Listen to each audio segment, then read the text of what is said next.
Un cordial saludo de parte del grupo número 6. Hoy en este video tenemos la oportunidad de hablar sobre la tabla periódica.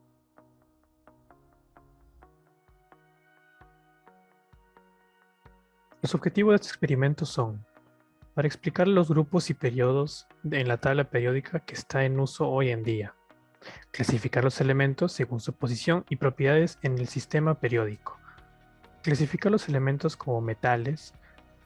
Entre estos tenemos metales alcalinos térreos y metales de transición.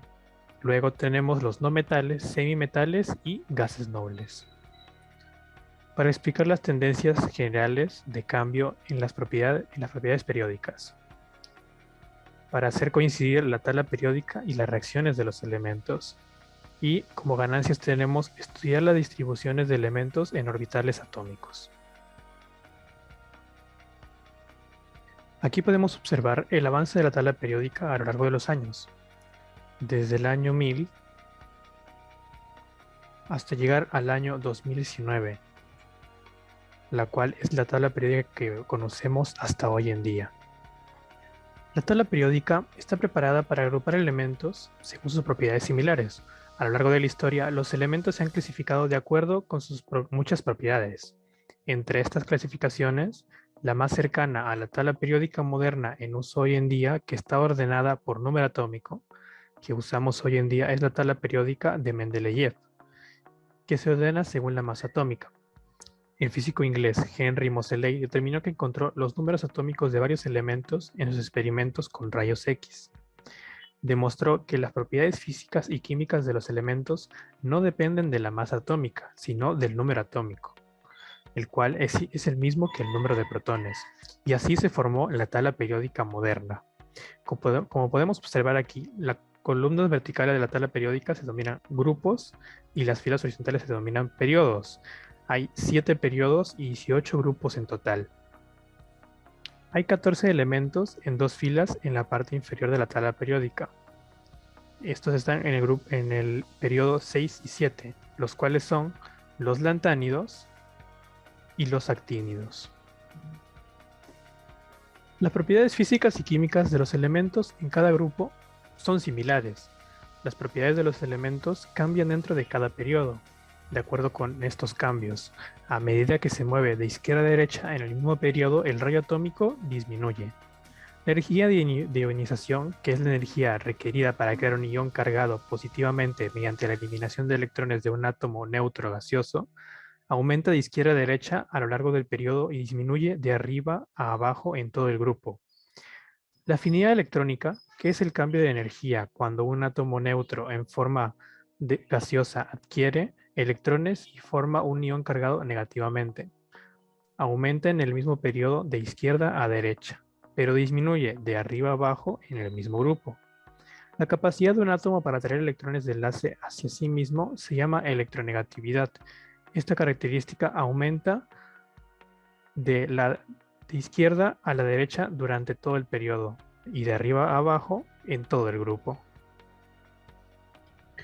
Según el modelo atómico de Bohr, el posicionamiento de las partículas subatómicas libres de elementos llamados electrones en sus respectivos orbitales es muy crucial para el posicionamiento de los elementos en la tabla periódica.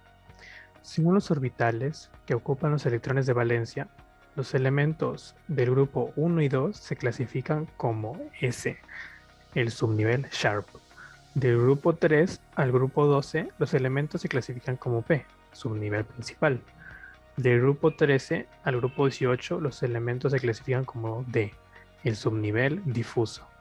Y por último, los lantánidos y actínidos se clasifican como elementos del bloque F, el subnivel fundamental.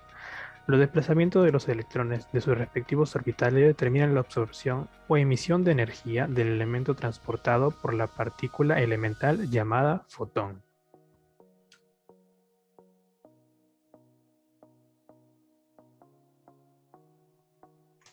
Para este ejemplo, mezclaremos el óxido de sodio con el agua.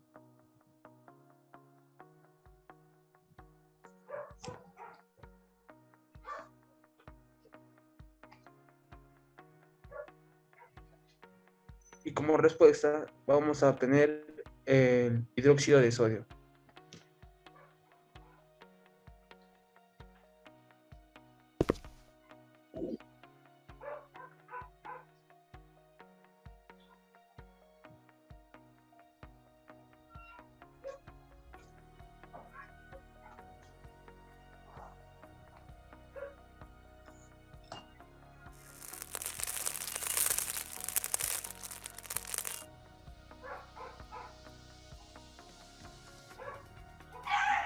obtenemos el óxido de sodio y este compuesto obtenido es utilizado para algunas fabricaciones de jabones.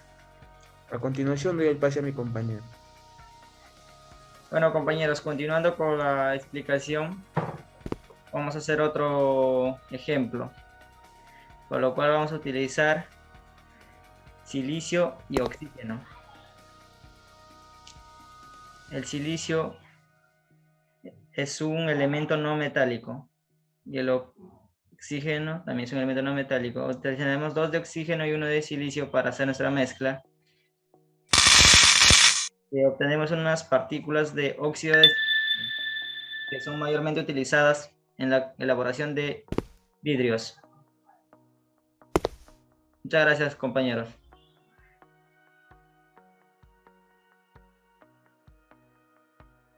Bueno, en conclusión, se examinó la tabla periódica y se determinaron las propiedades periódicas.